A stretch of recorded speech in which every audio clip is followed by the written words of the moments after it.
Naš posljednji govornik je David Maršanić, magistar međunarodnih znanosti i diplomacije te novinar. Gospodin Maršanić će nam iznijeti analizu utjecaja masovnih migracija na turizam drugih zemalja u Europi i svijetu. Davide, izvoli. Hvala. Isto molit ću vas, ako me ne čujete, neka oglasite se na neki način.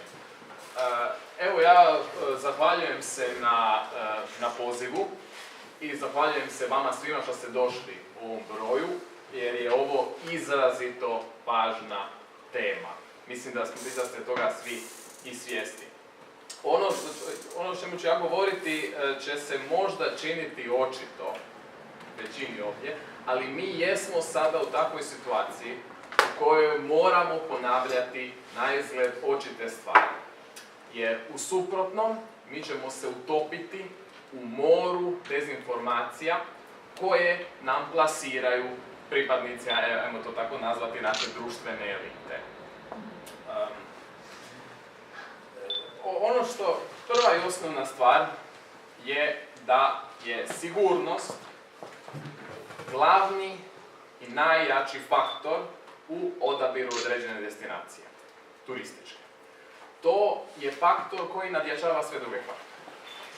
Ako ne postoji sigurnost, ako postoji određena percepcija da je neka destinacija nesigurna, tam za veliku većinu ljudi to naprosto znači da se tamo ne ide. I tu priča završava. Nikakvi drugi faktori, niti cjenovno, niti brzina, nikakvi drugi faktori nemaju toliko jaki utjecaj. Da ljudi, naravno, ono što mi uvijek često imamo priliku vidjeti, da ljudi reagiraju kada se dogodi neki dramatični događaj. Upravo na taj način. Bilo da se radi o ratu, bilo da se radi o političkoj nestabilnosti, kao što je bila recimo u Grčkoj. Ili u Grčkoj vezano uz fiskalnu krizu, ili u Turskoj vezano uz pokušaj udara. Ili terorizam. Znači, ljudi, tada se vidi odmah reakcija. Ali ljudi razmišljaju i neke određene informacije su prisutne u društvu, čak i prije nego nekog takvog događaja. Evo, ja ću samo spomenuti, postoji pojam koji u pretraživanju preko Google-a, koji ide iz engleskoga, je li država, ta i ta, Španjolska, Portugal, Italija, Hrvatska, sigurna. I slični pojmovi, je li sigurna za turiste, je li država sigurna za putovanje i tako dalje. Te pretrage postoje za sve mediteranske zemlje i prema Google trendovima one su svugdje u naglom porastu. Znači, ljudi o tim stvarima itekako razmišljaju, ne samo oni koji putuju, nego čujte te stvari, googlaju i njihove obitelji i slično. Turisti barataju uvijek s ograničenim informacijama, kao i svi mi u svim odlukama, i zato na istraživanje o sigurnosti će provesti neko određeno vrijeme, neće se time baviti stalno u realnom vremenu. Prema tome, kada se dogodi neki događaj za koje oni saznaju iz medija, to će na njihovu odluku ostaviti velik utjecaj na njihovu svijest i treba će proći puno vremena da se oni na neki način od tog utiska koji imaju, da im prođe, da se razuvjere, čak i nakon šta je eventualna situacija, krizna situacija ili opasnost, nesigurnost prošla. Treba će puno vremena ili u prevodu to znači puno novaca. Negativna promidžba turistička je vrlo često besplatna, a pozitivnu se češće treba platiti. Tako da jednom kada je država obilježena kao nesigurna, jako je teško iz te percepcije se izvući. Možda ćete vi znati, ili ako ste putovali vani u prošlosti, ili ako ste bili u kontaktu sa strancima koji su došli u Hrvatskoj, mnogi od njih misle da je Hrvatska još zemlja koja je razrušena od rata. čak u nekim dijelovima, dobro, mislim. Ljudima je jako ostanu te negativne informacije u svijesti.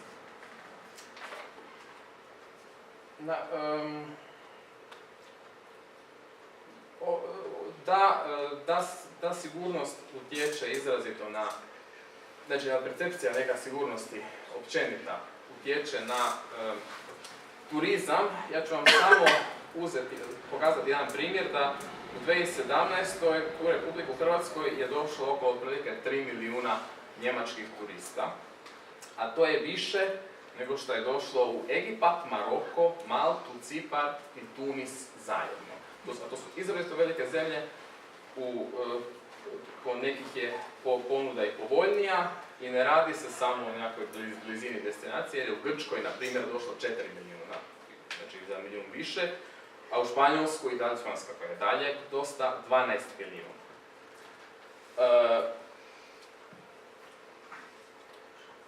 Isto tako jedna stvar koja je bitna, da ako se dogodi nekakav negativni događaj, neće turisti potencijalni raditi razliku između gdje se to u Hrvatskoj dogodilo. Ako možda otoci ili Istra neće biti na udaru, ili tranzita migranata, ili na tim prostorima neće biti prihvatni centri, to su svejedno Hrvatske. To su svejedno prostori u Hrvatskoj i oni su na neki način logički ljudi povezani s ostatkom Hrvatske. Prema tome, ja sam rekao, znači, ljudi googlaju je li Hrvatska sigurna, ne googlaju nužno je li siguran otoci ili Istra i tako dalje. Tako da niko nije tu pošteđen. Kao opet, kad je bio rat, nije bio rat svugdje u Hrvatskoj, ali turizam je svugdje stao. Jedan, što se tiče čisto kao jedna slika na koji način razmišljaju naše elite, akademske i slične, ja ću vam samo spomenuti jedno istraživanje koje sam našao, koje analizira jednu hipotezu, pazite. Hipoteza stoji da prihvaća ideju da migracija negativno utječe na sigurnost. Međutim, ispituje ako je moguće, ako je situacija masovnih migracija moguća kao jedna prilika da se pokaže otvorenost i tolerancija. Pa da bi to možda turiste privuklo.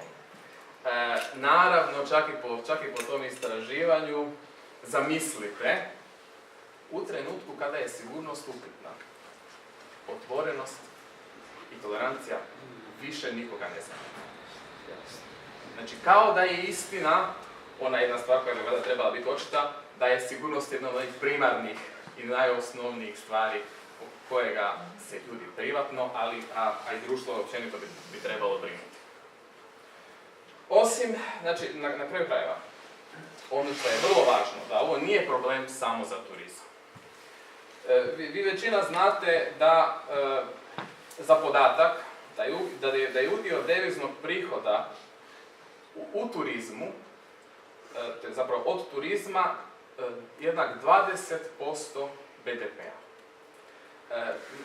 Čućete sigurno, mislim, gospodin Capelli je nedavno rekao da taj podatak ne reflektira, da je zapravo postotak turizma kao industrije u BDP-u manji, 11,5%. Međutim, to nije stvarna slika situacije. Devizni prihodi u turizmu znače oni novci koji turisti donesu u Hrvatsku. Ako turisti prestanu u Hrvatsku dolaziti, u opasnosti su tih 20%, a ne 11,5% koji se tiču samo turističkog sektora kao tako. To je jedna vrlo važna stvar. A osim toga, po podacima HNB-a, ako ubrojimo u to i kapitalna ulaganja, znači kao BDP, i kapitalna ulaganja u sektor turizma, to znači izgradnja hotela, apartmana i slično, taj broj dolazi do 30%. Sad vi zamislite koliko tih kapitalnih ulaganja se radilo na dug. I što to znači ako bi se pokazala ta ulaganja neprofitabilna. S druge strane, 30% je, ili ajmo reći 20% je tu prihoda na razini čitave države. Međutim, jasno je da je to na određenim mjestima više. Otoci posebice. Mnoga mjesta uz obalu žive samo i isključivo za sezonu. Da te sezone nema, da je ta sezona upitna, mnoga od tih mjesta bi bila u goroj poziciji, gospodarskoj, društvenoj, demografskoj, nego što su sada najnerazvijeniji dijelovi Hrvatske, kao što je Slavonija, Lika i sl.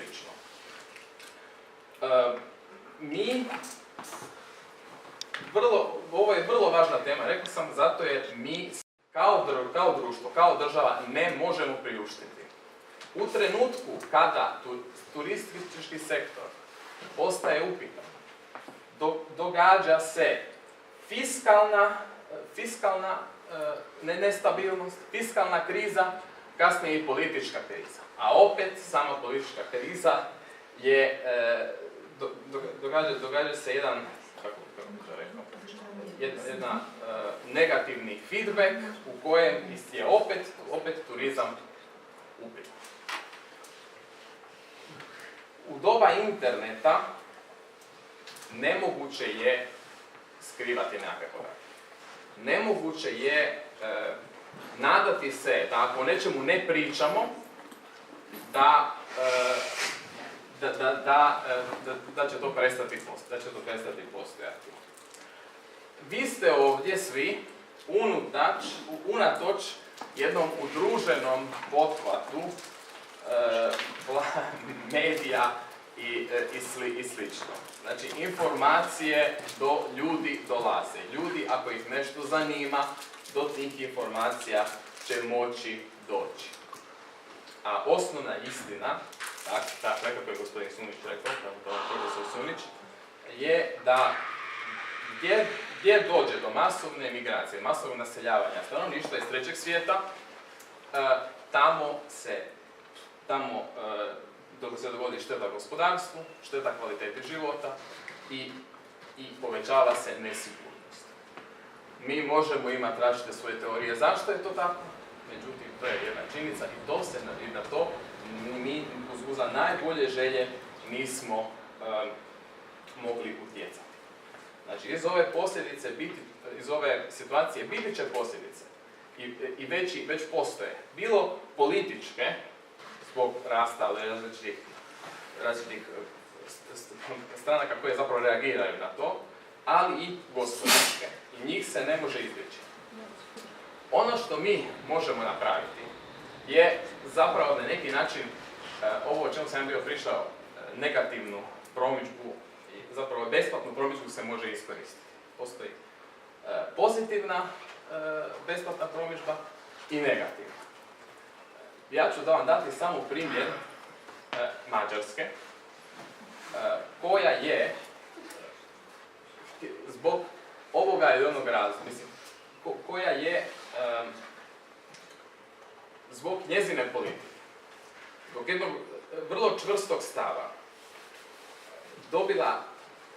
dobila jako puno besplatne promidžbe. Čak i od onih koji se s tom politikom ne slažu, da je jedna sigurna zemlja. Znači, zbog mađarske politike, i to je nešto o čemu svi znamo, to je nešto o čemu ne moramo mi googlati. Mađarska sada glasi kao vrlo sigurna zemlja. I sad zamislite da Mađarska ima more. Bi li to imalo određeni utjecaj? Tako da ja govorim, ono što mi možemo napraviti je pokazati vrlo jasan stav oko toga, napraviti i neke konkretne poteze, bez obzira što o tome neko mislio, i mi ćemo imati korist da nas se percepira kao jedna zemlja Srednje Europe koja prema tim stvarima ima neki zdravi stav, a uz to ima tu sreću da da uživa jedan lijepi komad Mediterana.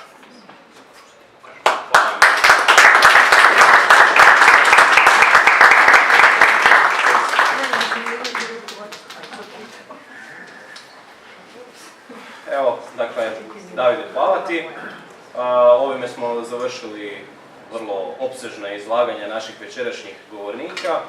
A sada slijedi kratka rasprava, te pozivamo našu cijenjenu publiku javiti se za riječ. Evo reci. Pa ima bih par stvari za reći. Osobno prvo bih htio pohvaliti inicijativu. Dolazim osobno iz Dubrovnika i gospodin David je govorio o toj poteškoći i upravo je, nažalost. Činjenica je da turizam iznosi velik dio našeg gospodarstva i velik dio našeg budžeta općenito. I sami smo bili svjesni, recimo mi u Dubrovniku nakon rata se osjetio jedan period od jednog broja godina gdje nismo imali posjećenosti. Također kad 1999. je nastala ponovna kriza što se tiče Kosova, bombardiranja Beograda, tako ponovno se osjetio pad. Naravno, kao što znamo, Dubrovnik se uspio oporaviti, ali to nisu male brojke. Nekoliko godina dosta znači, pogotovo što se govorilo i o kapitalu i investicijama. Tako da je to jedna dosta bitna tematika i mislim da sigurnost je definitivno ključan faktor. To smo vidjeli, gospodin je naveo brojke koje dolaze u drugim državama, što je upravo jedna činjenica nesigurnosti istočnog Mediterana i to je jedan razlog našeg porasta u turizmu. To je prva stvar koju sam želio reći. Druga stvar koju sam želio reći, našu zapadnu civilizaciju, današnju se često naziva zapadna civilizacija 2.0. Zapadna civilizacija 2.1 je bila u Antici koja je kulminirala sa Rimom, odnosno Rimskim carstvom. I ona je upravo srušena u jednoj ogromnoj migraciji, u jednoj seobi naroda. Tako da mislim da je za zapadnu civilizaciju 2.0, kako je nazivaju drugu verziju, drugi pokušaj, jedna dosta to dobra poruka i pouka koju ne bih trebali uzeti olako kako je originalni plan nestao i mislim da bi to trebalo biti jedna velika opomena. Dalje što bih želio reći kao treće, osobno se smatram kršćanom, to jest katolikom. I teško je naći neko pomirenje. Znači, prva stvar koja je imperativ je sigurnost vlastitog naroda, vlastitih građana i svih žitelja unutar Republike Hrvatske, a s druge strane, kao kršćanina, teško je zanemariti Kristove riječi koje govori da trebamo gladnoga nahraniti, gologa obući, žednoga napojiti. Tako da dosta je, ne možemo to zanemariti, mi smo, što se tiče kršćanstva, gotovo 90% države stanovništva se smatra kršćanskim, odnosno 86% katoličkim. Ne možemo, to je dio naše kulture, tradicije, religije, to je činjenica. I ne možemo samo tako grenuti leđa, ali trebalo bi naći, što definitivno nije lako nekakav kompromis između sigurnosti i pomoći broju ljudi racionalno koji možemo. Ja ne vjerujem da su ovolike desetine tisuća ljudi nešto racionalno što uopće možemo kontrolirati, a kamoli primiti. Ali dobro. Također dosta sam razmišljao o našoj trenutnoj situaciji. Znači, nalazimo se u nekoj dosta neobičnoj situaciji što tiče migracija.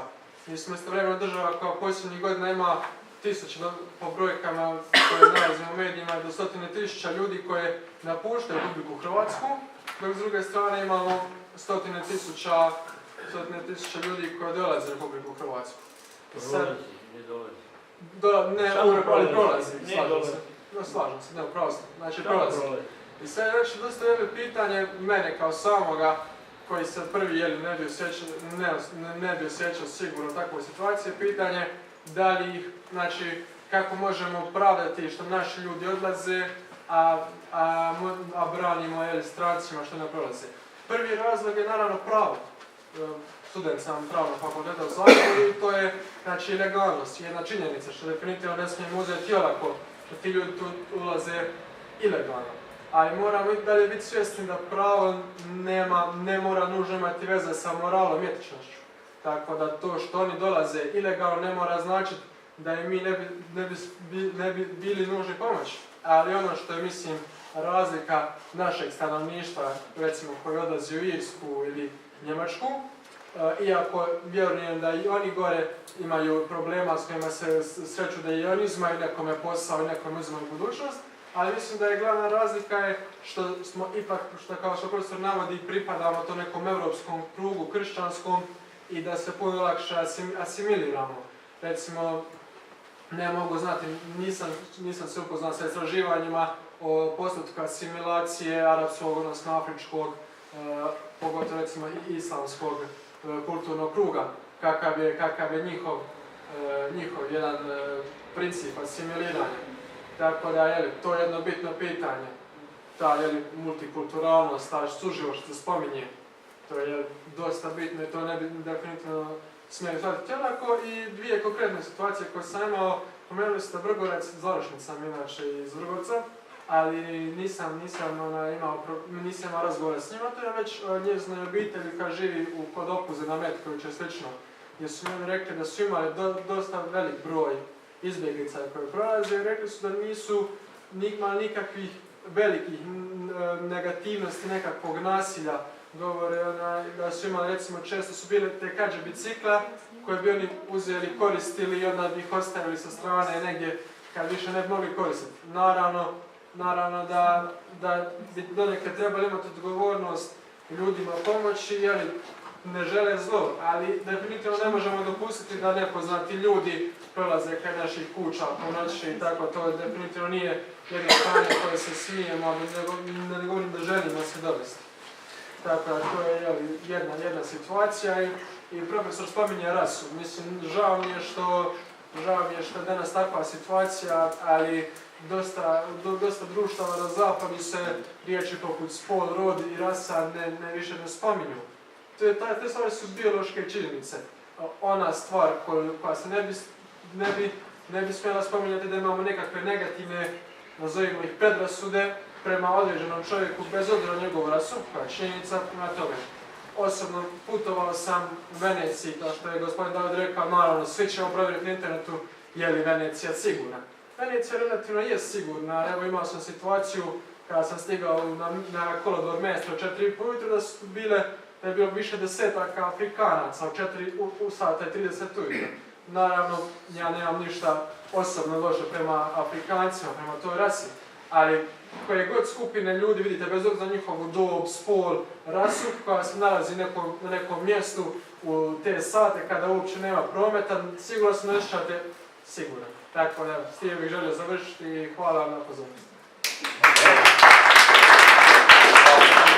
Hvala vam na ovome vrlo iscrpnome komentaru. Evo, gospođo se javila za pitanje. Ja sam Zalija Bartolić. Ja bih postavila jedno pitanje profesoru Suliću. Naime, zanima me stav našeg slera spram migracija u Hrvatskoj, obzirom da je evo danas situacija bila u Petrinji gdje je ministar Božinović zajedno sa nekakvim svećenikom, mislim da se zove Baru Trtko, išao dolje u Petrinju, dakle, educirati narod kako su ti migranti koji bi tamo trebali doći živjeti jako dobri i kako se oni mogu, kako smo mi kršćani, kako mi to sve želimo prihvatiti i tako. Evo, ovaj tren vas svi Petrinjani pozdravljaju i kažu da ako treba ih zovete. U svakom slučaju oni su to sve njima odbili danas. Evo, to je jedno pitanje profesoru, a drugo pitanje je za mladog gospodina. Kako doći do ovog 4. rješenja sa žicom na granici kad znamo kako imamo vlast danas? Znači, koje nam opcije ostaju? Koje su nam mogućnosti? Evo, samo ako bi netko možda kratko još jedno pitanje, pa da onda sve to skupa obradimo. Ja sam htjela se nadovezati na ovo što je gospodin iz Dubrovnika govorio. Moj tata isto podrijetlom iz Dubrovnika. Što se tiče ovoga kršćanskog mentaliteta i pomagati bližnjemu. Jako je dobra božićna poruka mađarskog premijera Orbana za Božić 2017. Kad je rekao Svi prozivaju Mađare jer treba ljubi bližnjega svoga, ali zaboravljaju da je Isus rekao i drugi dio rečenice, ljubi bližnjega svoga kao samoga sebe. Dakle, ja ne mogu dati drugome nešto što će uništiti mene. Dakle, tu treba imati nekakvu zdravorazumsku perspektivu. Evo, tako da tu malo olabavimo s tim kršćanstvom. Ja sam isto praktična katolikinja, išla na vjeronauk od 5. do ugostitelj do diplome, dakle od predškolskog doba do diplome i to u onom socijalističkom režimu. Dakle, to nije upitno, ali mislim, ne mogu ja svoj život uništavati, jer to nikako Bog ne kaže od mene. Evo. Hvala vam. Profesor Sunić. Hvala lijepa na pitanju. Pazite, u našem kleru isto ima velikih razlika. Tvrtko Barun, ili Barun kako se zove, on je možda jedan izolirani slučaj. Ja poznam svećenika, prvenstveno neke Dominikance i kolege i Franjevci koji imaju puno zdraviji i prirodniji stav prema tim, realistični stav prema tim masovnim migracijama, ne europskim, muslimanskim migracijama, nazovite, od recimo našeg visokog klera. Ja sam malo prije se kritički izrazio i o papi, a konačno bit ću, ako mogu zaobići, čak i prema našem kardinalu Bozaniću koji je nedavno dao izjave, znate na koje mislim, koje su indirektno vezane za to. Ne dopada mi se, ja ću vam otvoreno reći, niti ove stavovi našeg Franje pape, šalje krive poruke šalje i stvara čak jedan razdor u samom kleru. Ima zdravih ljudi u hrvatskom kleru i ne samo u hrvatskom, nego u slovačkom i u poljskom. I konačno treba uvijek imati na pamet da ne idemo sad u literaturu, o tome ćemo govoriti. Čitali ste Marka Marulića, i ne samo Marka, nego i Gundurića i sve. Međutim, mi smo 400 godina smo se mi mučili protiv tih uljeza, pustimo kakve su bili. Pa princ Eugen nije samo molio Oče naš, Zdravo Marija, morali su imati oružje. Pazite, 400 godina su se gore od Vukovara pa sve do Sarajeva, pa znate, čuli ste za te turske ratove što smo. Pa nisu oni meni došli tu govoriti o ljudskim pravima. To je nažalost, ja ne mogu sad tu teoretizirati o visokoj politici. Politika je uvijek stvar moći. Onaj koji ima moć, koji ima bolji mač, taj će stvarati svoju istinu. Nažalost, to je tako. Evo još bi ja Komentari samo ako imaju. Pri kraju smo vremena, tako da samo komentare još ako imaju Frano. Evo, čisto Frano, četvrto rješenje me zanima. Nema rješenja.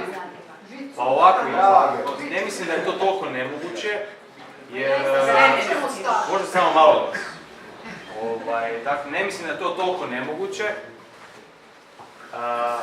Ako su dobar dio zemalja u Europi, koji su dio Europske unije, Mađarska, jedna Slovenija koja nije neka, ne znam, nema nekog, pod navodnicima kako nazivaju Orbana, desničarskog, totalitarnog diktatora i tako dalje. Ako jedna Bugarska ima fizičke barijere, ako jedna Španjolska ima na svojim granicama, jer ima jednu enklavu dolje u Africi, ima velike zidove, to nije nikakvo rješenje koje je, ne znam nijak kako, famozno nešto posebno. Znači, to je neko najnormalnije. Ako imate veliki broj ilegalnih ulazaka u državu, vi ste dužni to spriječiti na sve moguće načine. Tako da ja čak mislim da ono što je potrebno jest stvarati određeni pritisak u društvu, da je to jedino moguće rješenje. I ja mislim da bi u određenim okolnostima, a te okolnosti bi se mogli dogoditi vrlo uskoro, kad krene ovaj novi migrantski val, da bi čak i gospodin Plenković za tu svetu za njega stabilnost ipak mogao posustati po tom pitanju. Tako da ja ne mislim da je to nemoguće, ali da je vrlo teško moguće. Tako da ono što je na nama je da se tu gura da se taj jedan diskurs, pritisak gura kroz hrvatsku javnost.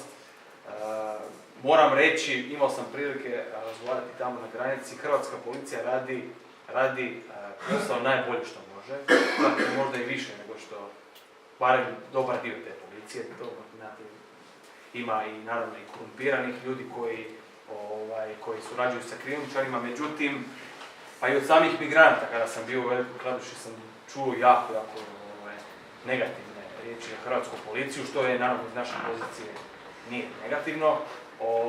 Ako su se 6 puta vraćali, znači da Hrvatska radi svoj posao. Međutim, to je ta ključna stvar, vi morate poslati poruku. To što neki migrant privatno ne uspije ući 5-6 puta, a može 7.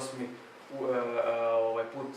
puta uspjeti ući, ne znači na nama je da guramo tu ideju. Imamo primjere, znači Mađarska, Slovenija, imamo primjere u susjedstvu da to itekako funkcionira, tako da to je jedini neki po meni mogući način stvarati, a ja mislim da će nas situacija dovesti do toga da ćemo morati, da će čak i ova okreštena hrvatska vlast morati poduzeti određene. Ali zar niste čuli da je Plenković se pozvao na europsku vojsku? Zašto nam je to prošlo ispod radara? Naravno. Hoće biti zapovjednik. Jednu stvar bih samo komentirao bi jednu stvar, evo da Željanović gospodin rekao. Osim što se treba stvarati pritisak, jako je važno govoriti otvoreno o stvarima kako jesu. Bez ikakve strasti, bez ikakve prevelikih emocija, ali o stvarima kakve jesu, treba se otvoriti i trebate se govoriti i bez kalkuliranja, bez skrivanja i tako dalje. Niko ne može zanijekati činjenice kakve jesu. Evo, hvala vam na vašim odgovorima.